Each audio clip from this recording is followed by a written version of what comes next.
in North Carolina who keep lying when it comes to voter suppression. Of course, they've gotten their behinds beat 4 times in the courts. Voting rights advocates 4, Republican North Carolina lawmakers 0. Supreme Court has refused to overturn a federal district court's ruling that North Carolina's state districts were drawn based on race and violated equal protection principles. One of the folks who's been fighting that big time, Reverend William J. Barber, of course, state president of the North Carolina NAACP. He joins us right now. Reverend Barber, how you doing? Good morning, good morning, good morning. Y'all ain't lying. Y'all been whipping the behind the Republicans in North Carolina who keep trying to rig this system because they are afraid to death of black folks voting like they did in 2008 and 2012. Well, indeed. I mean, and this whole thing you said about Trump is, this whole brand of politics lied. In North Carolina in 2010, they lied and said that they were passing fair redistricting. We've been fighting for 7 straight years. They lied and said that voter suppression was about voter protection, but we knew it was a lie.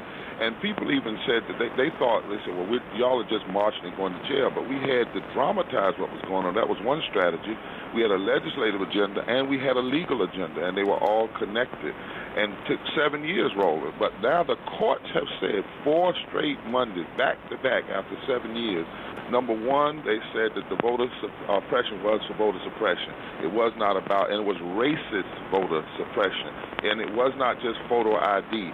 It was across the board, even rolling back same-day registration and early voting. And look, even Clarence Thomas had to agree. They lied so bad, Clarence Thomas couldn't stand it. Now, when Clarence Thomas agree on the issue of race, boy, it's some serious racism going on. Racism. We often say when the racist has to say the racist is racist, that's some serious racism. And then they came back. Now, this is the Roberts court. I want your audience. This is the court we were fearing. But they were so bad in their redistricting, gerrymandering, apartheid-like gerrymandering, that the court said unanimously, Roland, and this is almost unheard of, a unanimous decision, where they said unanimously. Hello? Yep, you're on the air. Go ahead. Yeah, they said unanimously that it was racist gerrymandering, which means the other lie is that we didn't lose in North Carolina. We haven't been losing. We've been cheated. Because what they were afraid of is black voters, brown voters, and progressive white voters coming together. After 2008, when President Obama won North Carolina and it showed you could break through the solid South, they became so afraid that they did everything they could. And now they're being forced to redraw. The governor called a special session, and they lied again. They said, well, we don't have any direction, so we're not going to redraw the lines. So the courts are going to have to do it. Reverend Barber, first of all, keep it up, keep kicking butt. We'll keep focusing the attention on this as well, fighting voter suppression left and right.